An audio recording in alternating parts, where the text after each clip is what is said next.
Hey everyone. So I wanted to make this video because there is so much misinformation and everyone's pretending that they are a professional and everyone is trying to say that someone else is trying to mislead you. And, how do you weather the storm when people are trying to profit on YouTube and in social media off of misinformation and fear mongering?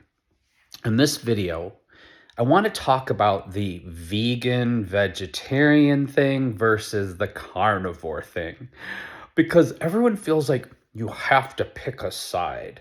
Like either everyone thinks the carnivores are horrible and it doesn't make any sense to eat the carnivore diet. And then you have this other side, that for either ethical reasons or health reasons, that, believe that a vegetarian or a vegan lifestyle is the best option. Now, you have to understand there are certain beliefs and religions like the Hindu religion in India that believes in a vegan lifestyle.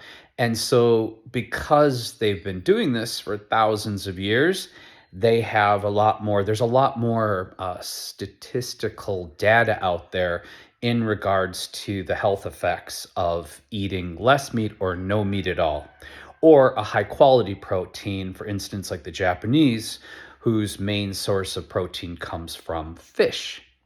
Okay, now let's bring this back around. So, that being said, first of all, the carnivore diet. Now, people say they lose all this weight when they're on the carnivore diet and they feel great, but we don't have any long-term statistics about the carnivore diet.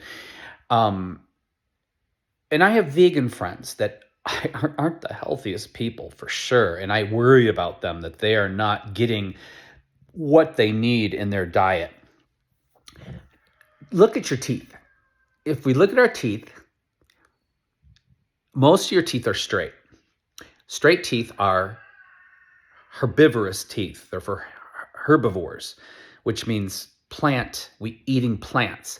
Then we have a few pointed teeth or canine teeth, which means, like our cousins, the chimps, biologically, for hundreds and thousands of years, we have been eating mostly plant-based foods.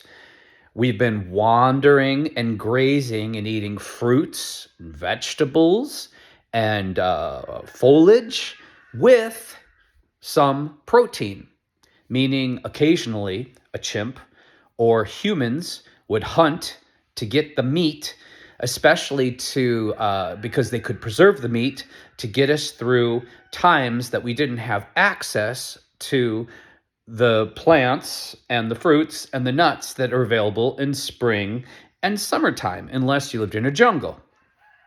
But you also have to take into consideration, and it's so funny because it's like people lack the basic insight, the basic wherewithal to add this up. Now, what you have to do is think about how hard you would have to work, how far you'd have to walk, run, chase in order to get meat, any kind of meat. I'd like you to go out tomorrow with basic instruments and try to catch your dinner. You have to add this into the formula because when people think they can just eat meats, especially low quality meat, like we can here in America, 3 to 4 meals a day, it's not natural. And it's not as natural as or as easy as, of course, something that can't run away from you, plants, fruits, nuts, mushrooms, etc. The other thing is, not only do we consume too much meat, but we're consuming meat that's shit. We're eating meat that these animals are treated so poorly, and most of us can't afford good quality meat unless you're a hunter or unless you're growing it yourself. And so you're getting this meat that's full of antibiotics, other weird chemicals. These animals are kept in horrible conditions. So they're not exercised, they don't see sunlight, and all of that dis-ease transfers into their meat, and then when we eat that, it transfers into us. So, you got to think about it if you're going to go on the carnivore diet. Another thing you're seeing on the internet right now is the egg diet. Eat 36 eggs a day. Well, first of all, who the hell can afford to buy even a 2 dozen eggs a day to eat? Like, who are these people? And then they're buying like the low quality. They're buying like the average eggs that most people can afford. And they thinking that they can eat that many eggs a day and there's not going to be a problem. Okay, I'm going to go back to the beginning of what I was talking about. If you had to go out tomorrow and collect eggs the size of a chicken egg, and you had to collect two or 3 dozen of those to eat, it wouldn't happen. In nature, first of all, the eggs would be tiny, like the size of pigeon eggs. And number two, it'd be the amount of calories that you would have to burn trying to find the nest, climbing up and down trees. It wouldn't happen. And yeah, if you were doing that, you could eat 100 eggs a day and you'd be fine. But if you think you're going to eat that many eggs, low quality, cholesterol filled eggs for a long period of time, and you're not going to have any issues, it's just really stupid. Now, I raise chickens. They're organic chickens. They are free ranged on 3 acres. The quality of my chicken eggs are very different than the garbage that they sell you at the store. We know that free range chickens, they have lower cholesterol, higher omega-3, 3 times the omega-3 fatty acids, and they're very high in beta carotene. When I break open an egg, if you've never had a farm fresh egg that was free ranged, it's amazing. The yolk is so dark orange, it's almost red. And it's so gelatinous, the egg white. It's not this like liquid pus that just runs out of the eggs, because that's another thing about the eggs. These chickens are being just really mistreated. Most of them don't see the light of day. They're they're constantly vaccinating them and treating them for diseases. And all of that again, and all the stress is being transferred into the meat, being transferred into eggs, which is transferred into you. I can actually eat more eggs than is normally healthy because I have super high quality eggs that I know exactly what they're being fed and watered with. And so, but most people that are going to do this egg diet thing are headed for trouble. I'm just telling you, they're headed for trouble. So, how old do you think I am? Now, you have to understand, I have Lyme's disease, which I'm fighting right now, but I'm going to be 58 years old in August. Why do I look so young?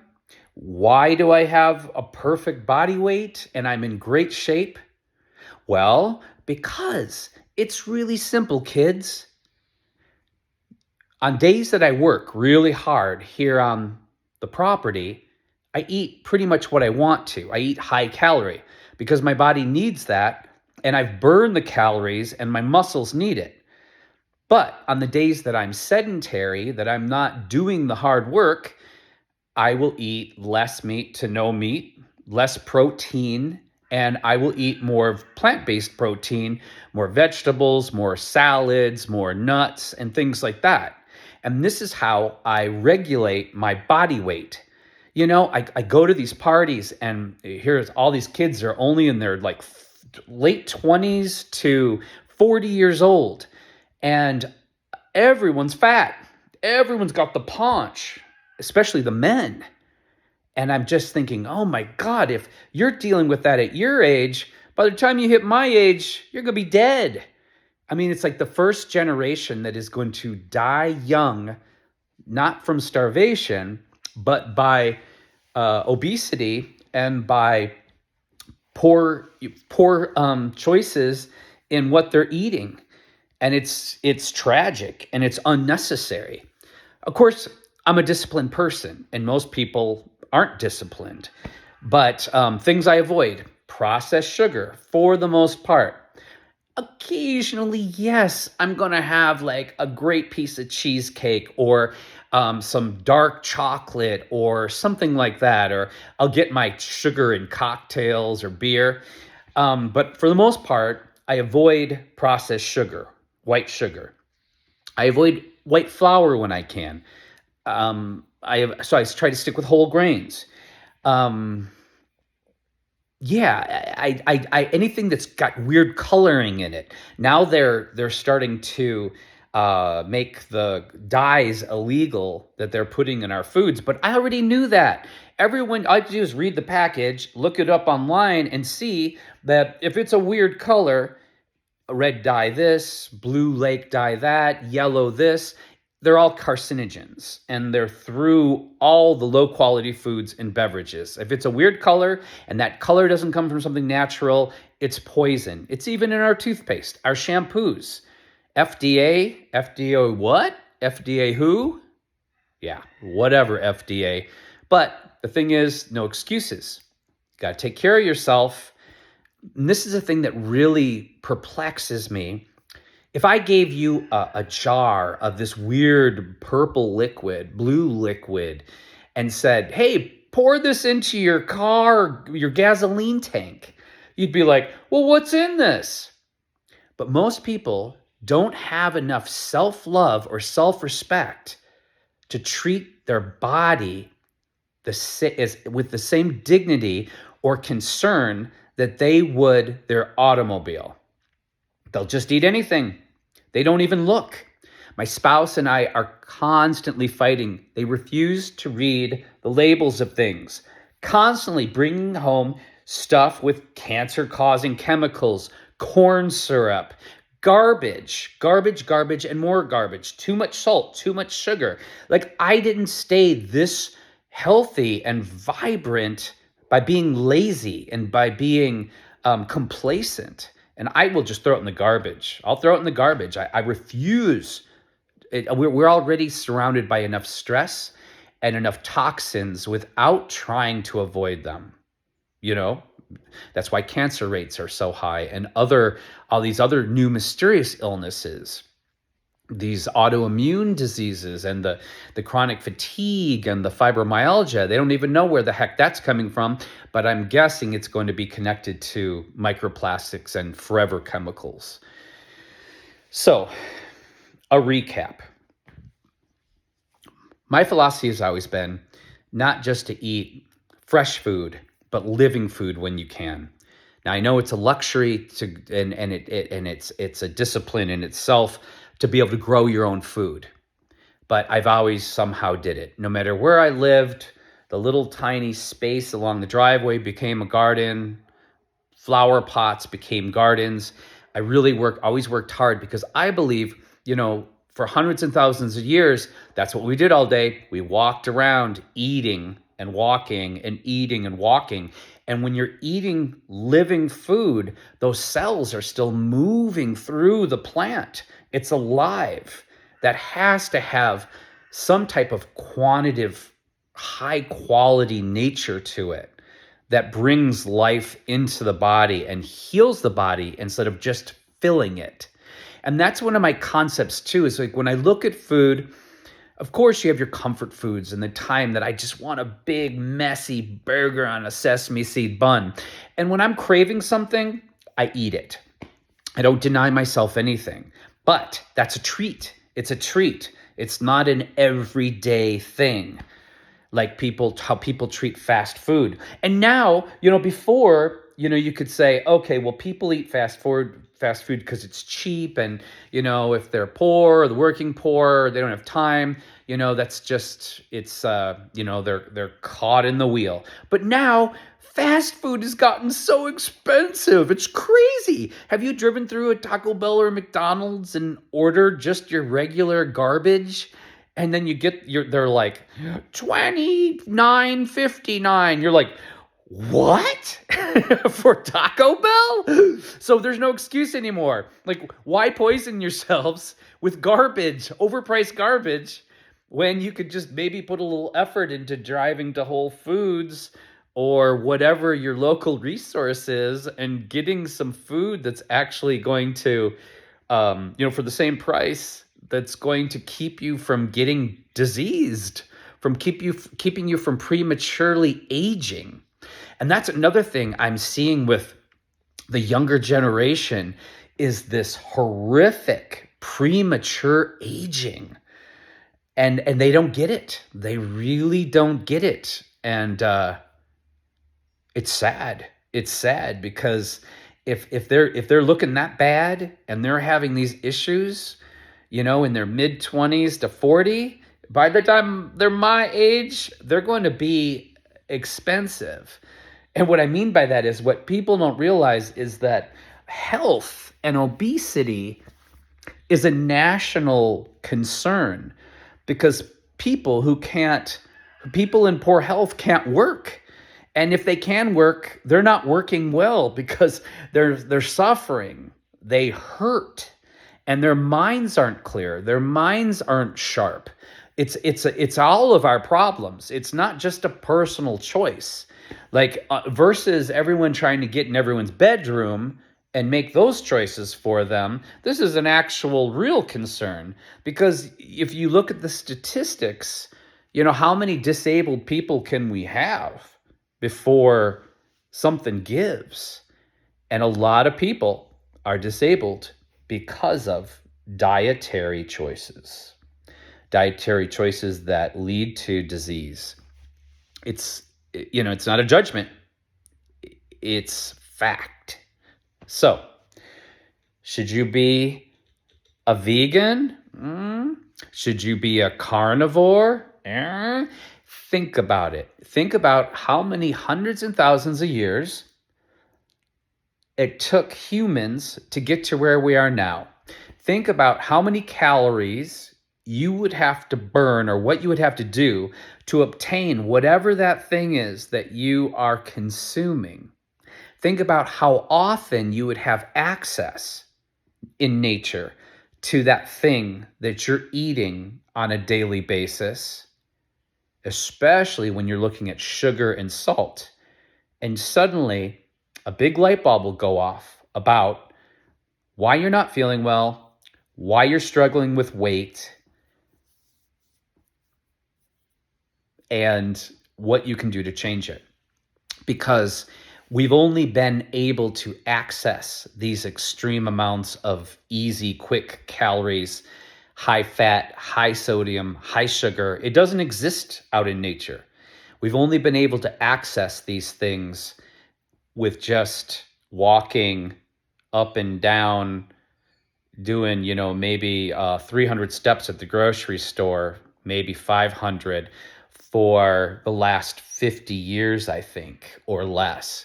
And our bodies just are not evolved to handle what modern humans have designated as food.